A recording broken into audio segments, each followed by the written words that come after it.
Hello, guys and dolls. Welcome back to the podcast, Conversations with Zalia. I'm your host, Zalia Lorraine.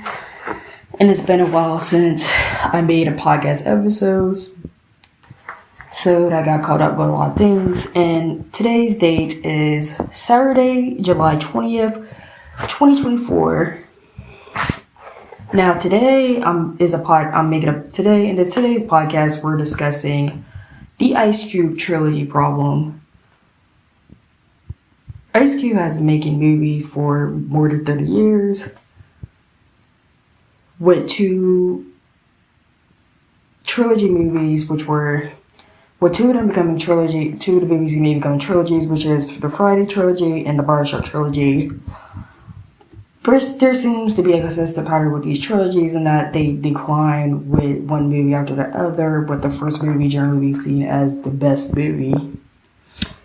So in this episode, I'm going to summarize these six movies the best way I can, discuss the declines and and then also the crappy spinoff series that they received. So yeah. But before we jump into these trilogies, considering the fact I'll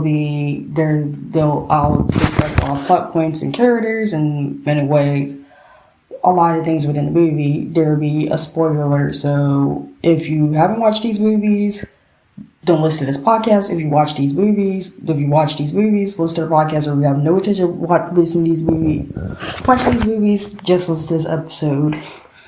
And now let's start off with the Friday trilogy. The first Friday movie, which came out in 1995, which was almost 3 years ago, it was made as a response to show the good, positive side of the hood movie, since a lot of hood movies at that time, like Menace to the Society, Boys in the Hood, which Ice Cube starred in, and South Central, they all featured the negative aspects of the hood, which was gangbanging, drugs, and all that negative stuff. And Ice Cube, he wanted to make a good movie that showed the good side of the hood, where everyone enjoyed themselves, regardless of what was going on in the area. So the Friday movie starred a man named Craig, your average everyday man living in the hood who, in a day span, gets hooked on weed by his homeboy Smokey and gets a lot of weed hijink adventures. So when Craig starts the movie, he's fired from his job for stealing boxes. When in actuality was he Zale, the local neighborhood crackhead. And his father really is pressing him to get a job. And his mom, Mrs. Jones, is out at work. And I'm going to call her Mrs. Jones because I forgot her name of the movie. And then his sister Dana is too busy getting her hair braided. And actually, this is Dana's only appearance in the movie. And then there's this friend Smokey, an unemployed stoner who spends the entirety of the movie getting stoned. It also owes money for a drug dealer named Big Worm. And Smokey is the one that pretty much gets Craig hooked on weed, and also gets Craig dragged in his BS by name dropping Craig to Big Worm. Because the whole plot arc with Big Worm is he owes Big Worm $200 something or something to that effect. He has to pay it by midnight. And this all comes to a head when Big Worm sends his goons to shoot him. And another person they have to deal with is the resident neighborhood bully, Debo.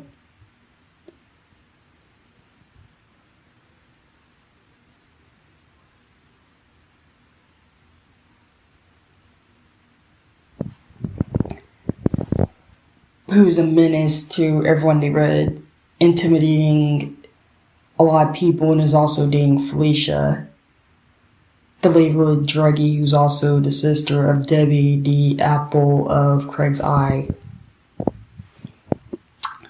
And other characters in the movie, including Afamidi Zell, who always, the druggie who always steals things. Stanley, their uptight, haughty neighbor who keeps his yard clean, that's played by the professor from the Players Club, which I didn't even know that Stanley and the professor were played by the same people. Mrs. Parker, the sexy neighbor across the street. Then the lady Bernie Mac, who plays Pastor Cleaver, a corrupt pastor who winds up sleeping with Mrs. Parker and gets caught by her dwarf husband, Mr. Parker, who throws a brick at his car, and it's the most hilarious scene in the movie. Then little Chris, the neighborhood scoundrel who rides his bike and keep harassing Craig and Smokey.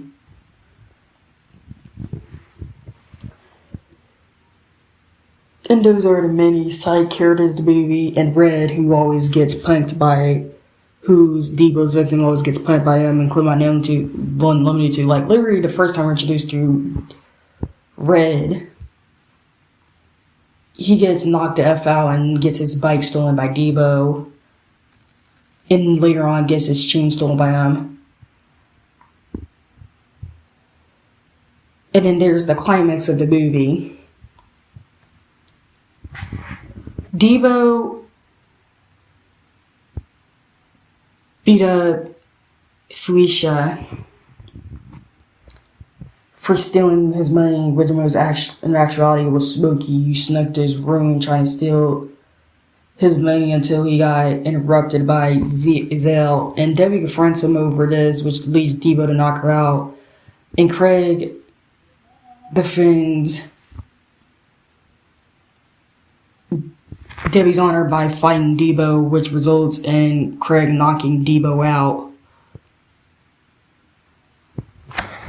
And the scene pretty much ends with everyone taking a victory lap, and pretty much with Red stealing back his chain and Smokey saying the infamous catchphrase, "You got knocked the F out." And the movie ends with Smokey contacting Big Worm, hinting that he's going to rehab, and pretty much saying, ain't bullishing. I was lying to you, and I ain't lying to you, and you know this, man. And I'm trying to paraphrase it because I'm going by memory. It's been a while since I watched the first Friday movie. And the first Friday, the comedy was down to earth and grounded. Like, it felt realistic, and there was a lot of embedded catchphrases and phrases birthed from this movie, such as "Bye Felicia," "You got knocked the F out."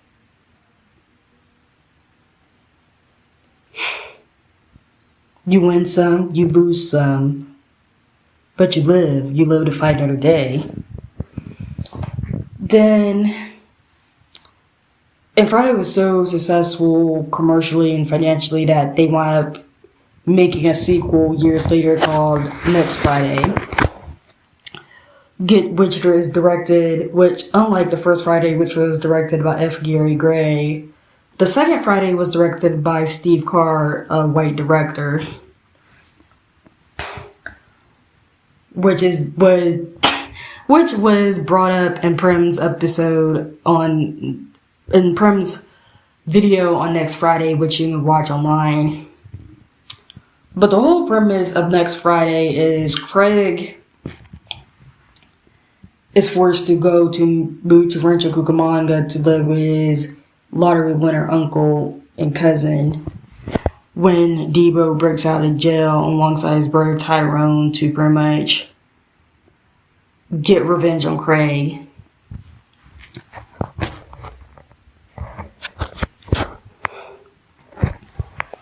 And the new antagonist and love interest is the Joker brothers, the Chicano gangbangers that live the same suburbs as Elroy and Day Day. And a new love interest is Carla, the Joker's sister.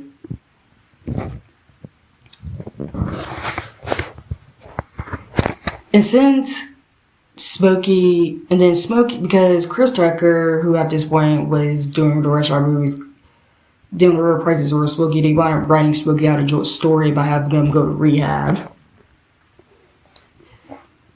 And to quote Craig, paraphrasing, the way he spoke, there's no way he's going to leave. So the movie starts with Craig recapping what happened in the first movie and revealing how there's been rumors going on that Debo is going to break out of jail, which those rumors sound to be true, with Debo and his little brother Tyrone breaking out of jail. And to protect Craig, Willie sends Craig away to Rancho Cucamonga to live with his lottery winner Uncle Elroy and his cousin Day Day until things calm down or Debo goes back to jail, whichever comes first.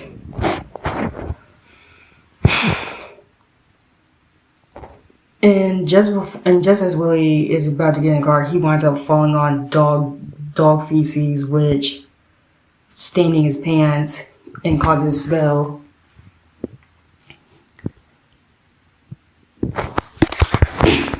And just as Craig and Willie are leaving or driving, Debo and Tyrone accosts them,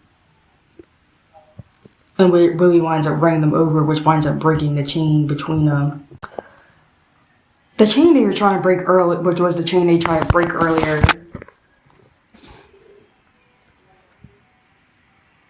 And Willie winds up dropping Craig off at Elroy's house and suburban house in Rancho Cucamonga, and Willie shows jealousy of Elroy winning the lottery. And we're introduced to Elroy, who's pretty much Craig's sexaholic uncle, and Day Day, Craig's cousin, who works at the local record shop. And the whole story right over, he spends the entire movie bumping uglies with his girlfriend, Sugar.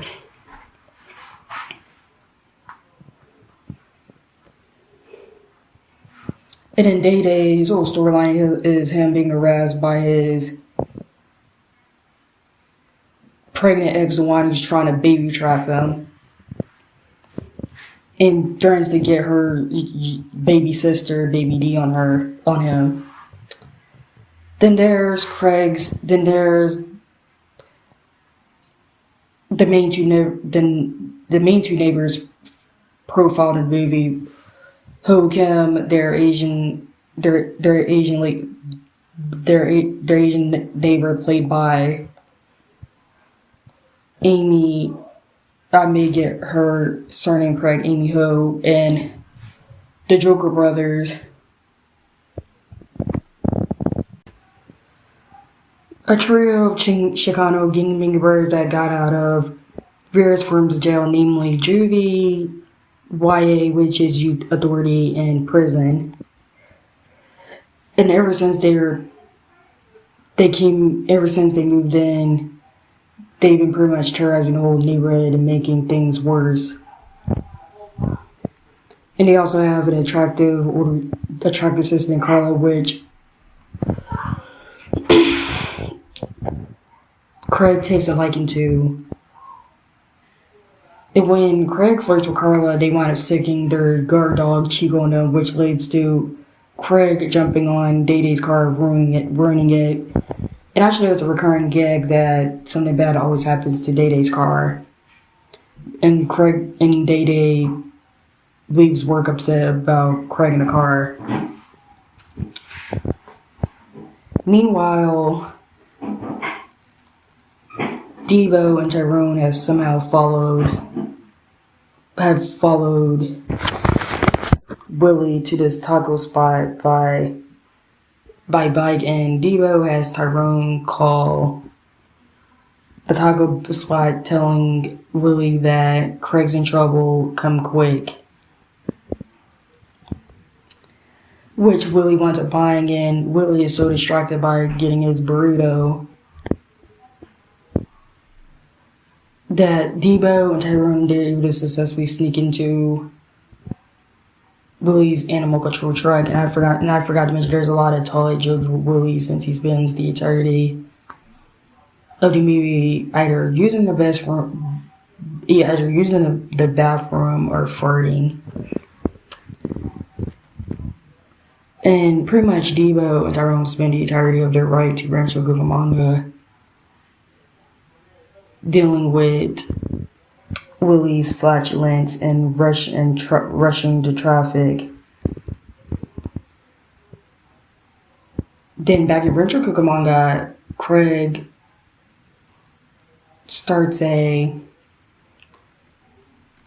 participates in a smoking weed session with Elroy and Sugar, who winds up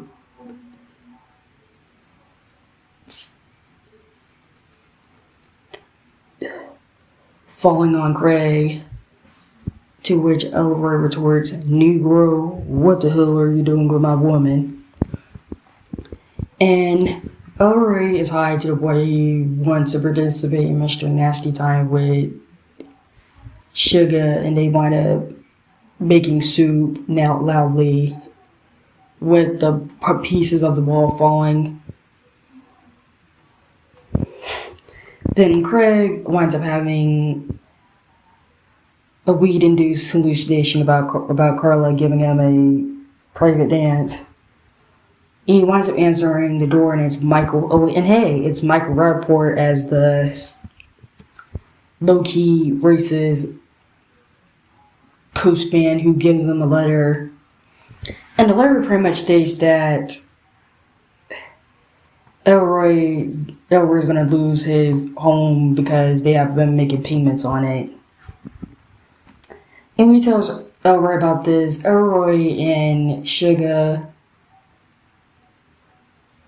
are asleep in BDSM gear with a video of Sugar dancing playing, which cuts off and unravels, revealing a collection of Elroy's and Sugar's X-rated toys. But when he tries to wake up Elroy and try to deliver the news around their property, he winds up getting tangled up in bed and winds up having to go to Day-Day's record shop workplace to tell him. We're introduced to Roach, Day-Day's co-worker. While confronting him and when trying to tell him we're pretty much them losing their house going to be auctioned, Dewana and her sister Baby D pop out of nowhere, where Dewana chases after Day-Day, and she tries to make a deal with him, pretty much have Day-Day hook Craig up with her, which Craig refuses, and this causes Dewana and Baby D to throw a brick in Day-Day's car.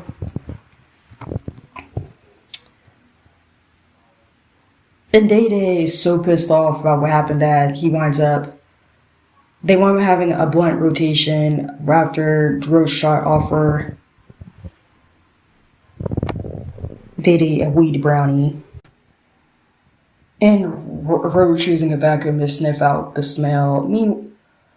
Then Pinky, one of the most popular side characters portrayed by Clifton Powell, winds up arriving, and when Craig goes to use the bathroom, Pinky mistakes her true, which leads them to get into a fight while Roach and Day-Day are in the back being stoned. And with Day-Day and Roach wind up appearing when Pinky asks Day-Day Craig's his cousin, he says yes, which leads to him and Roach getting fired. Then meanwhile, back with Willie, Debo, and Tyrone, and I should note that Debo and Tyrone, they spend the majority of the movie in Willie's van. Thanks to Willie eating that burrito with hot sauce, Willie has to make a pit stop at the restroom. And Willie's erratic driving causes Debo to exclaim that he's going to kill Willie once he's through with Craig. So Willie, as pissed off, he winds up bumping into Stanley, who's moving out the hood thanks to the crime getting bad. So if the main menu is to go by anything to go by Stanley's move to Rancho Cucamonga.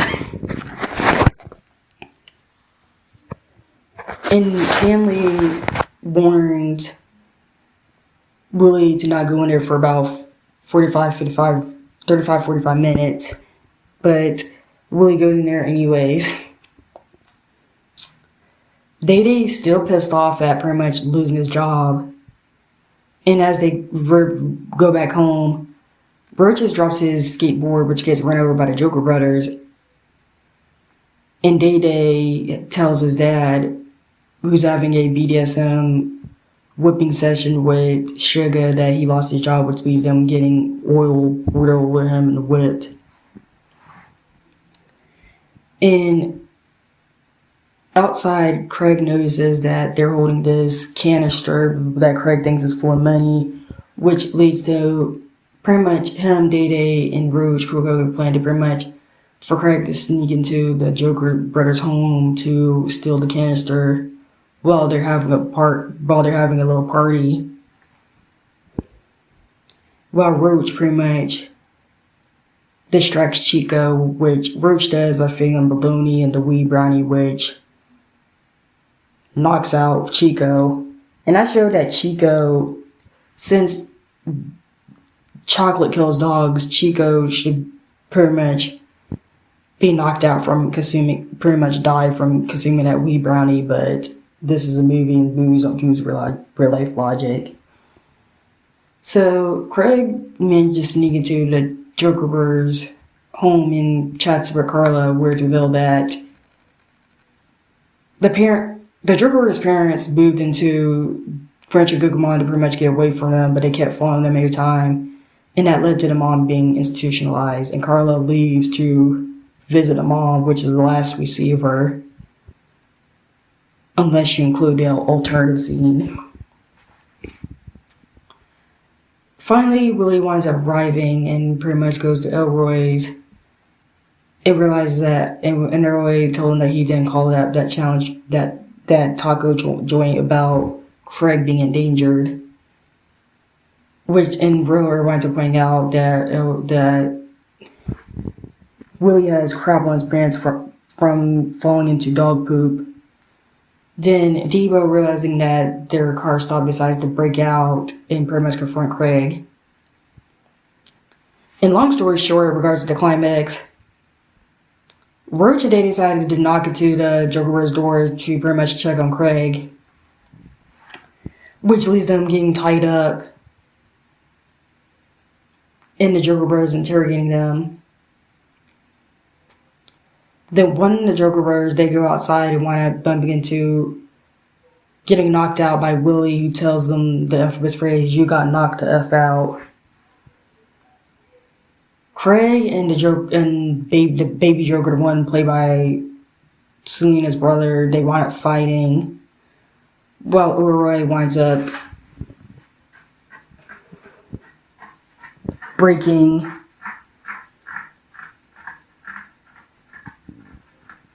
Day-Day and Roach out of their confinement. And the fight comes ahead when Joker threatens them at gunpoint, uttering the Scarface phrase, "Say hello to my little friend." But he gets knocked out by Debo, who, before he can exact his venture, Craig gets bitten by Chica the dog, and this leads to Debo, Tyrone, and the Joker Brothers being arrested, and Craig walked away with the canister, saving Elroy from losing his house. And the movie ends with Craig leaving while Day Day, do you want to inflict more damage on Day Day's car? And then alternate ending, amidst the chaos, Carla comes back, she and Craig greet each other one last time. But this, in regard to the second movie, while it's not a bad movie, it's not a good movie, but it does have its moments. Like, for example, the Joker Brothers. And Tyrone was also funny characters as well, with some as one-liners like, "You can call on Tyrone." But yeah, Debo, they really downplayed Debo's presence in this movie, since he spends the entire movie in a animal control truck. And then the fact that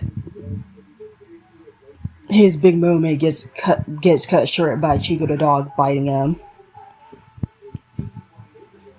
And I should also note, and a really sad fun fact, there's also one of the last movies featuring Justin Pierce, who wound up deleting himself. And apparently he was supposed to be brought back in Friday After Next, which, speaking of, there's Friday After Next, which came out 2 years after Next Friday. And that's when the humor became a lot more slapstick and over the top. So the whole premise, so what happens in Friday After Next is, on Christmas Eve, Craig and Day Day, who at this point living in an apartment together, they get robbed by this hood Santa. With Craig finding the Santa while Day Day was asleep, dreaming about his Christmas list. Then the next day, they get interviewed by these two super incompetent cops, Officer Hull and Officer Dix, spelled D-I-X, who pretty much are condescending to them throughout the entire interview. And also confiscates their weed. Then after this, they get visited by their landlord, Miss Pearly, who they've been behind rent on. And Miss Pearly pretty much, if they don't pay up their rent, in which their rent money got stolen since got stolen by the head Santa, but since it was one of the things that was stolen, Miss Pearly pretty much threatens to sick her just got out of jail convict son Damon on them if they don't pay up their rent.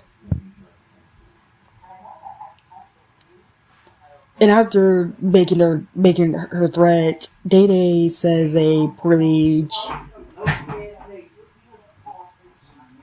states a poorly statement, "You like that your son's an F word," in which Miss Pearly uprise, "Shut up, B word." And I should know that a lot of comedy movies of the thousands, they have some humor that did not age well in the long run, which I'm not one of those people that always pick it on, but I'm just making an observation. Then on their way to their job as pretty much rent-a-cops, they bump into Damon, who pretty much intimidates them.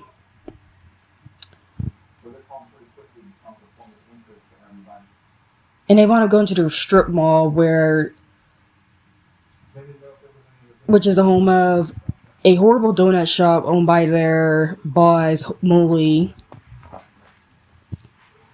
an Arab donut shop owner who has a nasty donut shop. Then there's Pimps and Hoes, a clothing store owned by Bunny Mike, a vertically challenged pimp portrayed by Cat Williams,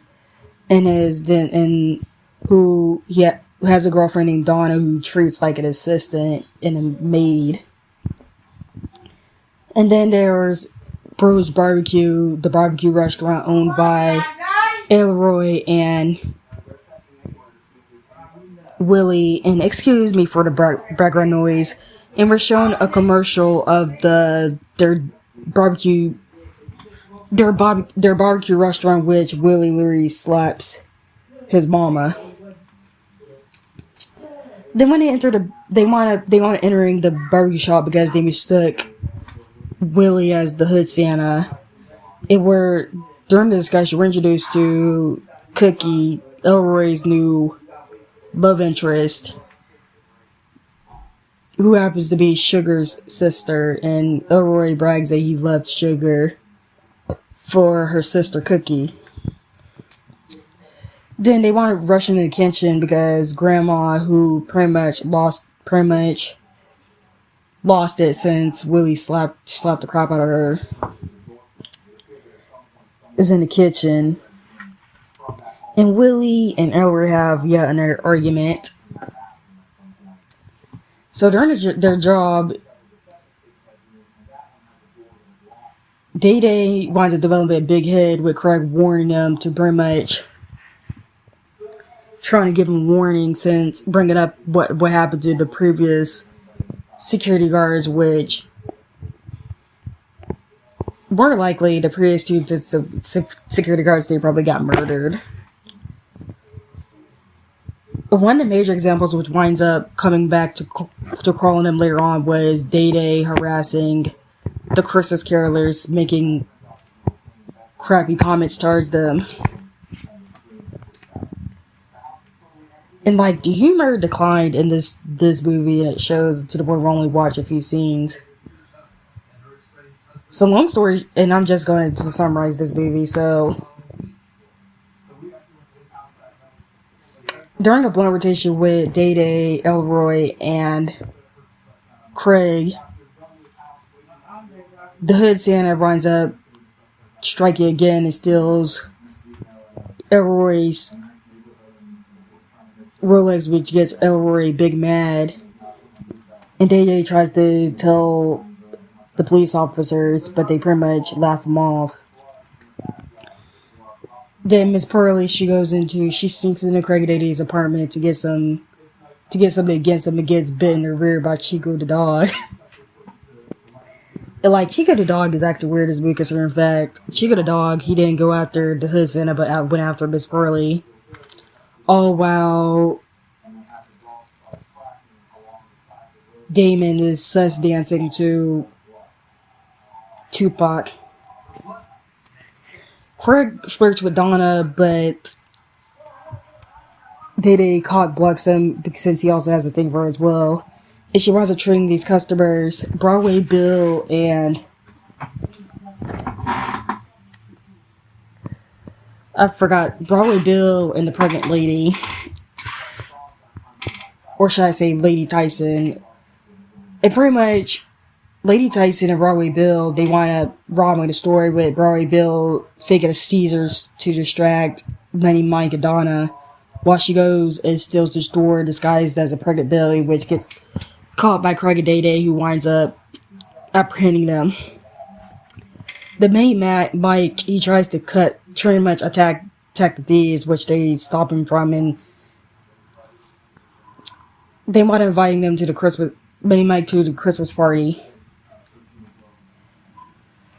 Then meanwhile, back at the barbecue joint, Elroy and Willie, disguised as a reindeer and Santa, they host kids from the hood to say what they want for Christmas, and the kids that kept messing with Elroy was alleged that Elroy whooping them.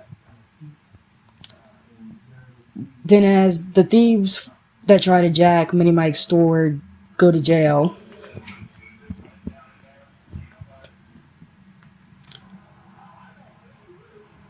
their boss mostly disrespects them even though they just had their first arrest. Then the old lady they harassed from earlier winds up sending her grandsons out there, which led to a very crazy chase scene, which is all set to generic sounding hip hop music, which they managed to evade the grandsons, who wind up being up Moley. With the grandsons with one of them bringing up, you know what happened to the last two security cops, being they're the main reason of what happened. Namely saying that the grandsons has something to do with those two business security guards. And Moley winds up firing them, and Willie gets back at them by snitching on them to the health department. So they decided to throw their Christmas party with one of them, and Pinky makes an appearance alongside three women. Cinnamon, played by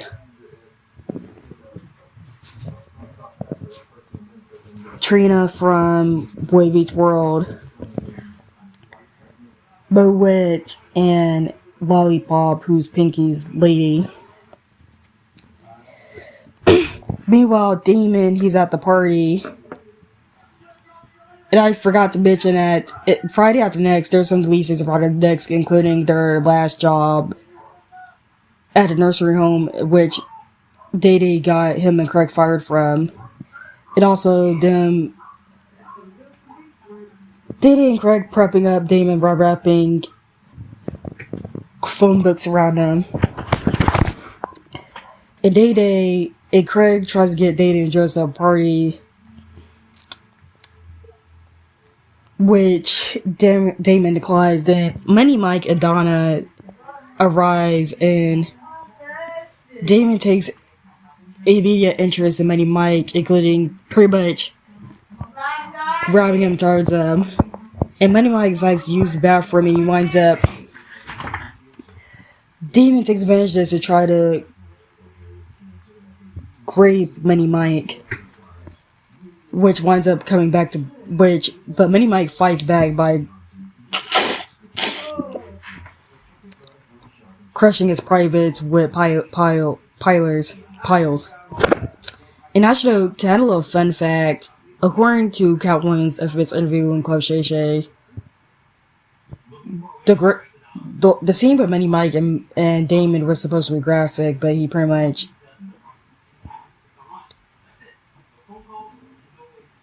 had them tone it down. So make of it what you will. And Craig takes advantage of Money Mike's absence, or Money Mike being trapped in a bathroom with Damon, to pretty much get with Donna, which gets interrupted by Day cock blocking as usual. Meanwhile, Willie, thanks to the bathroom situation, Willie has to use the bathroom at Miss Pearlie's house, and Miss Pearlie takes advantage of this to try to seduce Willie. But she gets caught by Craig and Betty, who winds up attacking her. Then the party goes haywire when Money Mike and Damon arrives, and pretty much what happens is Money Mike does let Damon go, but Donna winds up driving away with Craig's number, leading Money Mike to chase after Donna's car, and Damon chases after Money Mike. Then Then the climax is Craig and Day wind up catching the Hood Santa and chase after him, which lead throughout the neighborhood, which leads to the Hood Santa being beaten up by the Dirt Grandsons and run over by Pinky's car. And pretty much the where they are now ending is they put Hood Santa tied up in the roof with them taking back their stuff. Money Mike and Day they're still getting chased throughout the neighborhood. Miss Pearlie tried to call the police on them, but the police officers got bought off with some weed. Day winds up hooking up with Cinnamon and Moet, and Craig hooks up with Donna. And now there's also the alternative ending where it turns out that the Hood Santa, he was pretty much robbing people for gifts for his children, which I'll leave it up to you whether or not you like that ending or the theatrical ending. In comparison to the two movies, which also has a different white director, I forgot who directed the Friday movie.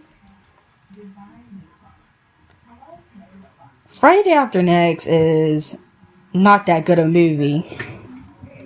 I mean, it has its moments here and there, like Damon dancing to Tupac, the Burroughs barbecue commercial, Day arrested, the Christmas carols, all that, but that's the only parts I rewatched the movie for. It's not that good of a movie watching it as a whole, and it really plays a part in the Friday movie Steve Decline. Now, before I conclude with this, I should note that Ice Cube confirmed a few weeks ago that there's going to be a fourth Friday movie, and my opinion on that is that I feel like that a fourth Friday movie is way too late, because in fact both Pops and Debo both Willie and Debo are dead, and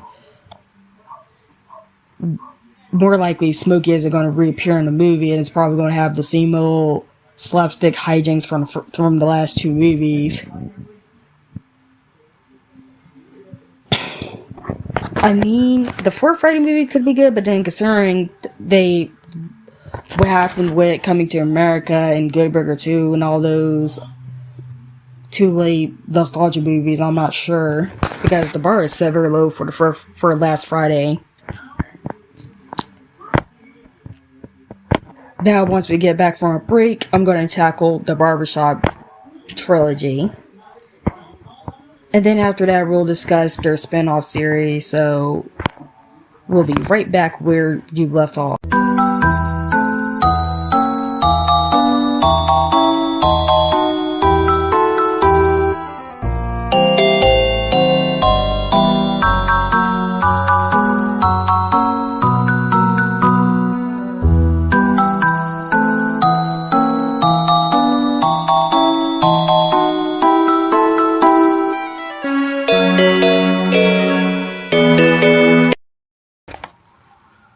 Hello guys, welcome back from our break, and now let's tackle the Barbershop trilogy. Now, the Barbershop was the second movie trilogy / franchise started by Ice Cube, and Ice Cube plays the lead character Calvin, the owner of a barbershop that he inherited from his father. Now, for those asking what was in the first movie, and then in the first movie Barbershop, Calvin runs the titular barbershop, which he inherited from his dad, and he's been having a lot of financial issues stemming from his getting involved in his get-rich-quick schemes, and his wife Jennifer is expecting.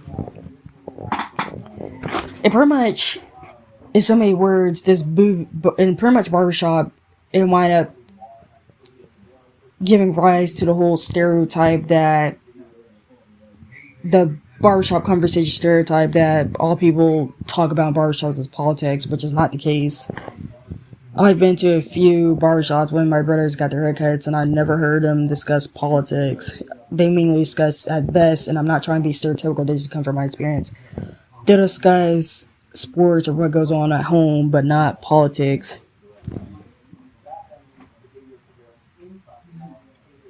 And we spend the entirety of the movie at the barbershop, which includes elderly barber Eddie, who's worked with the barbershop since it was owned by Calvin's father, Ricky, a two-strike convict, Terry, the lone female barber who has anger and relationship issues, Dinka, the foreigner, the African barber, whose only character personality is being a foreigner, Jimmy, the smart aleck know-it-all, and Isaac, the lone white barber, who's pretty much a John B, who's into black culture to the point of having a black love interest. And to pretty much focus on what's going on at the barbershop. But then the main side plot is JD and Billy who are trying to hack into the ATM they stole, which belonged to the owner of the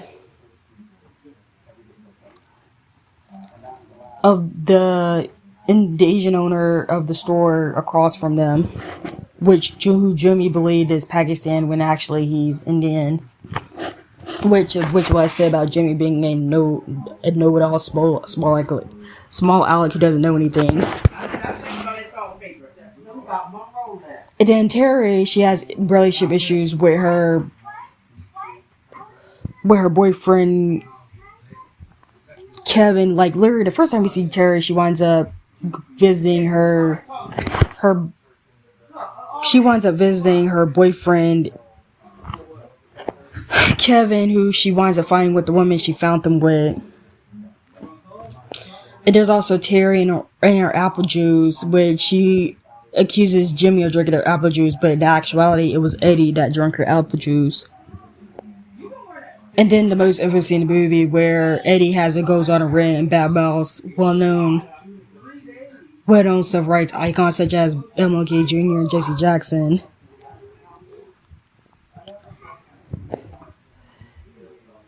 But the whole side plot is JD and Billy, they're trying to hack into this, played by Lamar Tate and Andy Anter. So they hack into the ATM, which as it turns out has no money because it was just recently installed. And them moving around, which caused JD to injure his foot, among other things.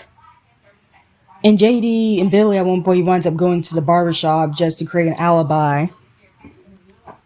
And then the other side plot is Calvin making a shady deal with a loan shark named Lester to pretty much sell him the barbershop, which pretty much Lester wants to take advantage of the barbershop so he can turn into some strip club. And Calvin pretty much has to pay him back. They're going to lose the shop, but Calvin winds up revealing the deal with the devil he made with Lester to the barbershop boys, which winds up making them upset. And in the midst of them, and then suddenly Ricky gets arrested for stealing the ATM,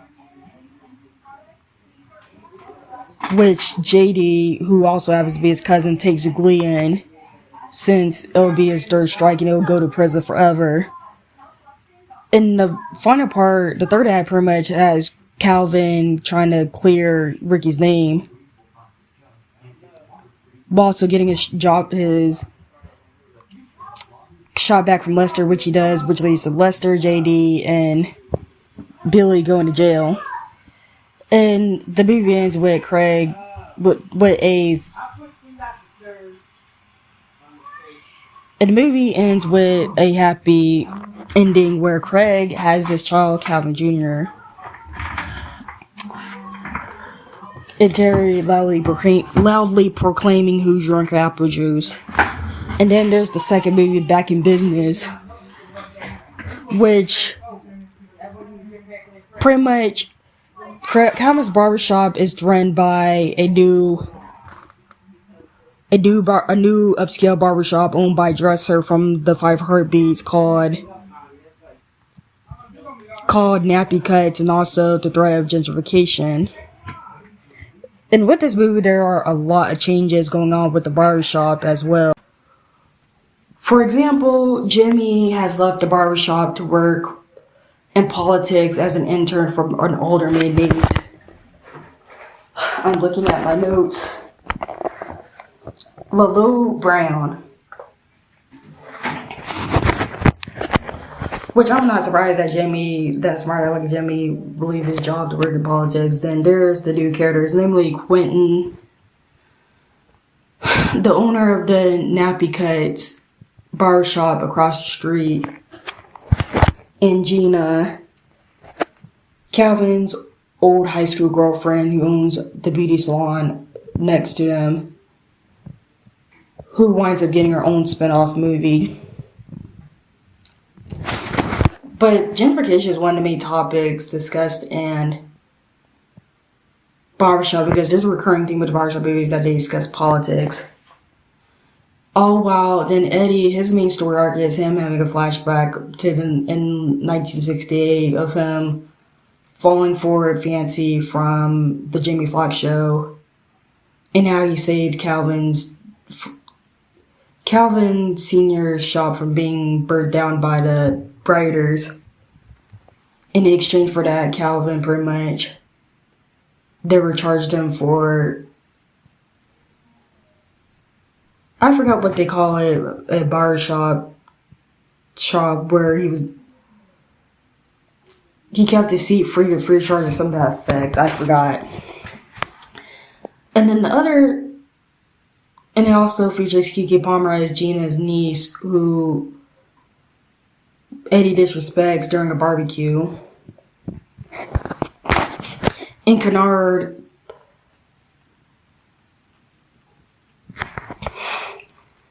Calvin's bumbling barbecue cousin.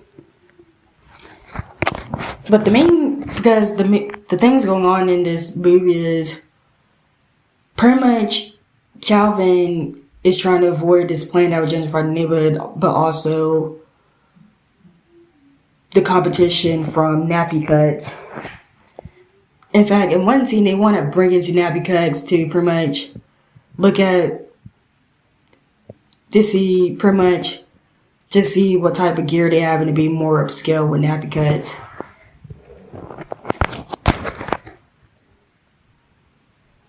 In the character arcs of the movie, Terry is in a love triangle with Ricky and Dinka. And she pretty much falls in love with, chooses Jimmy, though not Ricky over Dinka. Though Dinka eventually moves on with a co-worker from Gina's shop. Isaac wants to be recognized. Isaac has become a lot more popular and pretty much wants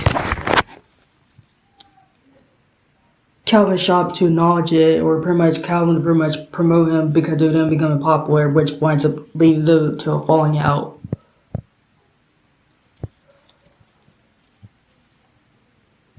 And for a fun fact, Isaac is portrayed by Troy Garrity, whose mother is Jane Fonda. I know.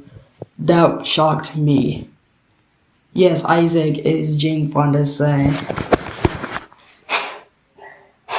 Which is very interesting. And all of this comes to a head when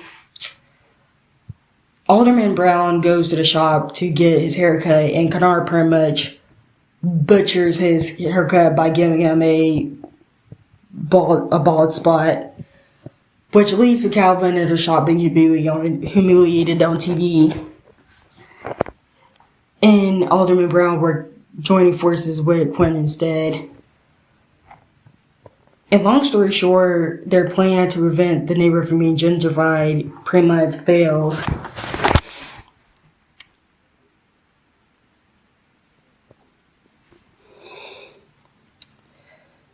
Though the movie ends with Calvin continuing to have his shop be successful.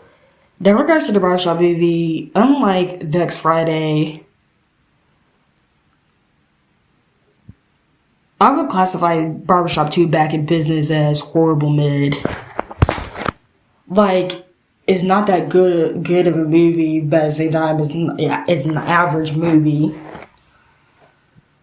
And that's not getting into the third movie, which is Barbershop 3, The Next Cut, which is my least favorite of the Barbershop movies.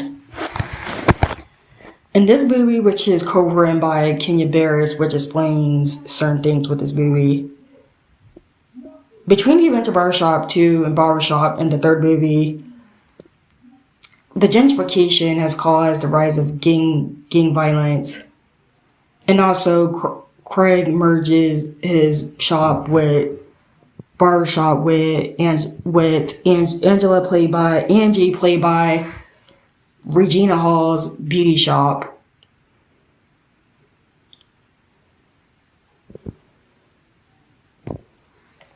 Which leads to the dynamic changing. And the new character, and pretty much the only characters in the movie that from the first two movies that make an appearance is Isaac and Jimmy. Dinka and Ricky don't make any appearances at all, though according to IMDb, that Michael Early, the dude that played Ricky, read the script and didn't want to do the movie, which, concerning how this movie turns out, I really don't blame him. So, between the events of Barbershop, Barbershop 2, Barbershop 3, Terry fell in love with Common's character, Rashad, and they have a son together named, I forgot the name of his son, their son together.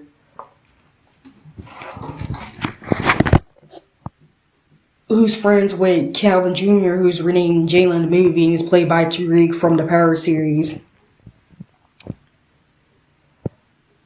And then the new Barbers, which I don't feel like bringing up their character names. The new Barbers is Lamont from New Girl, then the Asian dude from Blind Spotting,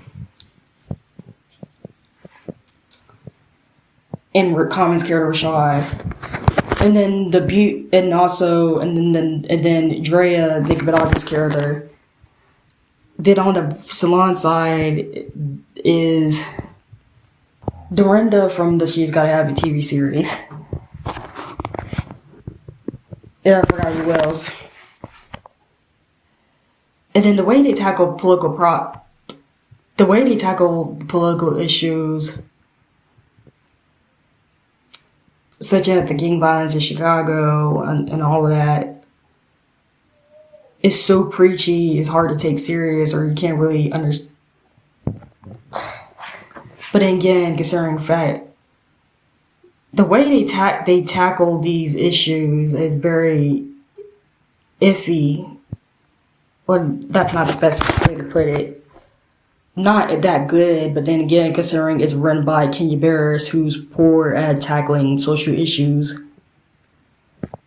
and has a lot of problematic things in his TV shows, it makes sense. And also, JD from the first movie makes an appearance. He's now a food truck operator who's still up to his scamming ways, alongside his grandmother, who's recasted with Auntie Fee, the internet personality, the late internet personality. May she rest in peace. And now the whole plot of this movie is that Craig, he wants to relocate his shop when gets offered by JD Spoon's character to pretty much relocate the shop to a safer location to avoid the gang violence. But he doesn't consult with Angie about it.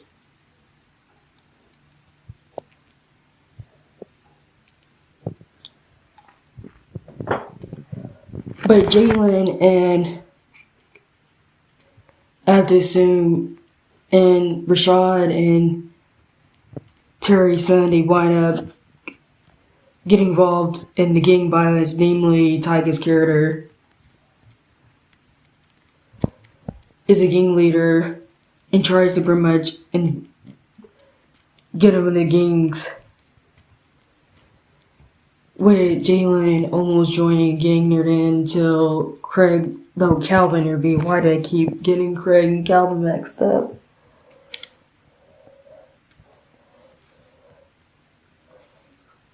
Then with Terry, who's pretty much semi-retired from work at a shop, her only arc is pretty much her thinking that Rashad is having a favorite Drea, which leads to her and Drea pretty much a fight between Drea and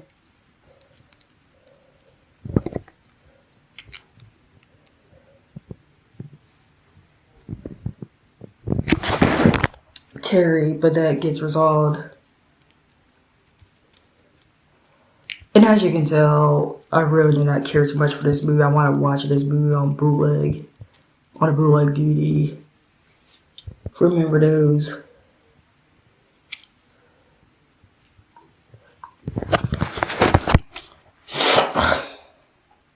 And then Eddie is just being Eddie. Not to mention the dude that played Big in a tourist movie and some other private gang member. They wound up having a fight, which the barbershop tries to resolve. And Calvin and the shop decides to launch some viral ceasefire thing, which gets dampened, which winds up going viral, and JD takes advantage of this to pretty much pull a scam, which leads to them getting caught, and he might pretty much pocketing the money under rules of donating charity, but this leads to them getting caught. And name of tuning, which is like the weirdest part of the movie. Ricky doesn't make an appearance in the movie, but yeah, they managed to bring back JD, his cousin from the first movie, the same cousin that tried to frame him for DTV and tried to pretty much give him a character redemption arc.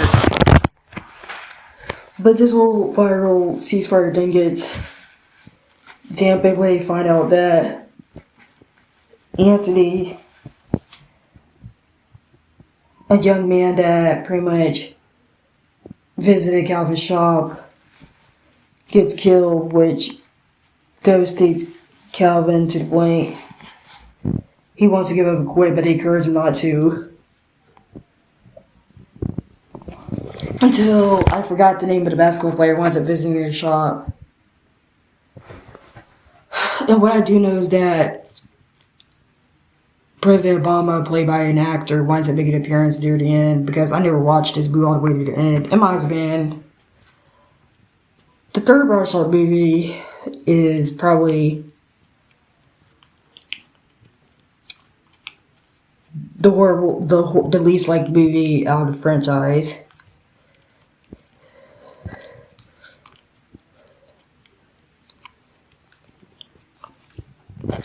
Not only do half of the memorable characters for the first two movies are not in the movie or barely in the movie, but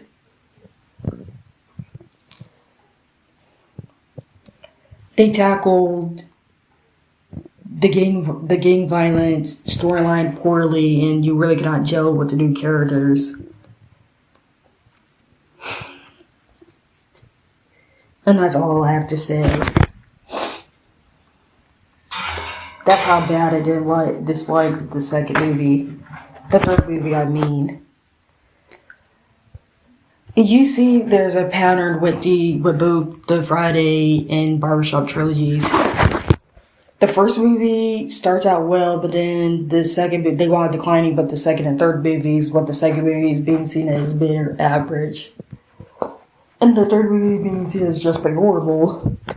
Now let's tackle the TV spinoffs that you didn't know that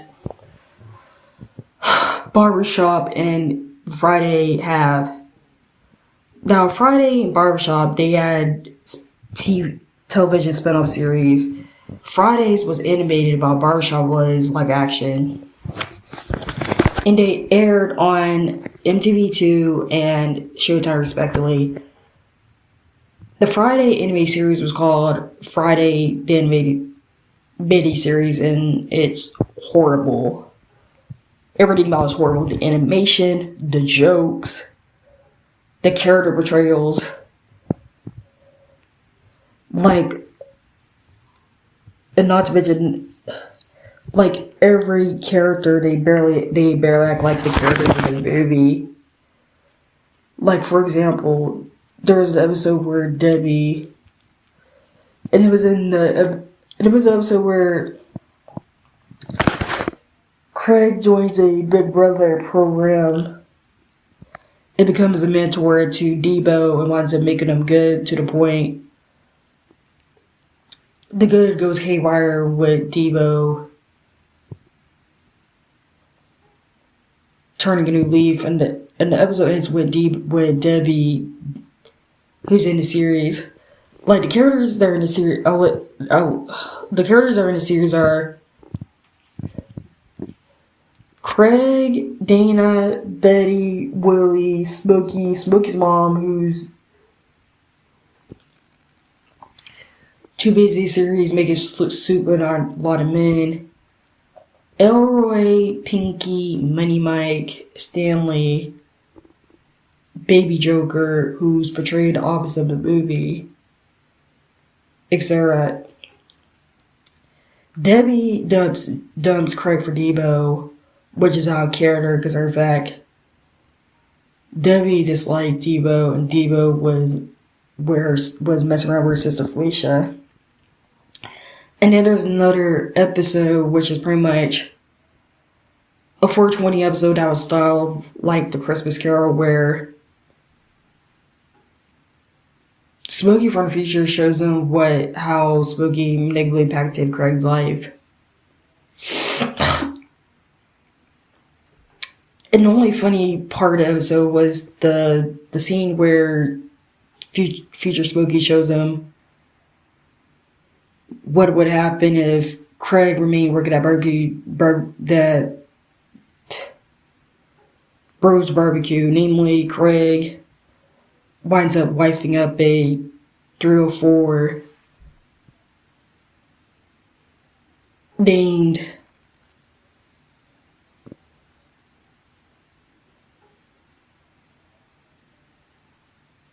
I forgot the name of the character. Cartier, who's pretty much your typical ratchet thought. And Craig met Cartier when she worked at the barbecue restaurant / strip joint that Craig and Elroy founded. And pretty much to avoid Craig having his future, Smokey starts up a fight with Elroy and Willie, which leads to Craig quitting his job. All because Craig, and all this happened because Craig wanted to go work at Bro's Barbecue and not smoke weed with Smokey. And there's even an episode where Craig goes out with Condoleezza Rice.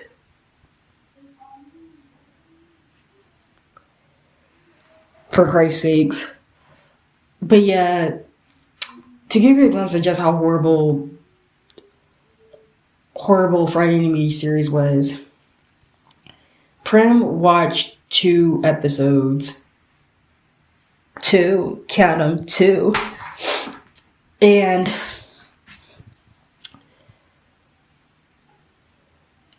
they're super garbage. In fact, in the video of the first episode, J.D. Witherspoon made a comment saying he never heard of the series.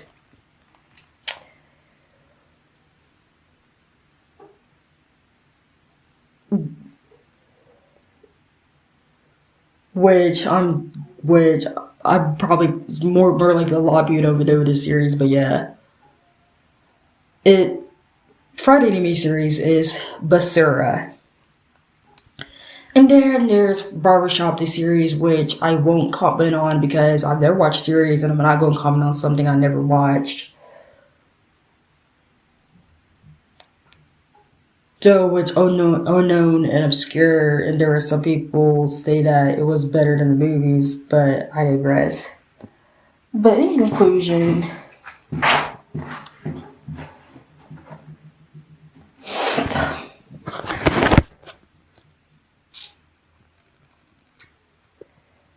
this is not a slight against Ice Cube, but if you watch watching both of these trilogies makes you realize that he's not good at writing or managing a movie franchise. Because of the fact that all of these sequels, they all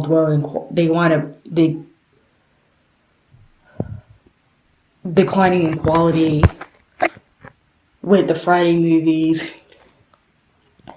delving into ridiculous slapstick humor, and the Barbershop movies pretty much declining by pretty much getting rid of favorite likable characters, or delving into politics, which, don't get me wrong, political or social issues should be discussed, but it should be discussed in a proper, tactful manner, not treated as a joke. And honestly, with this Friday movie, I feel like this Friday movie is few years too late, and that is not going.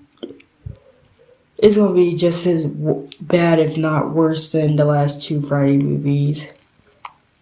I hate to say it because, like I said, the bar is very low for the last Friday movie. So anyways, that's my take on the high school trilogy problem. I hope you enjoyed this video. Now, my next podcast episodes, I'm going to do a podcast episode on Beauty Shop, which was the Barbershop spinoff. Bringing down the house, why do fools fall in love, and then a potential podcast delving into Michael's love life. I hope you enjoyed it. Enjoyed this podcast. You can listen to this podcast on Spotify, Amazon Music, or an iHeartRadio. Have a great evening, and I'll see you guys next time. Goodbye.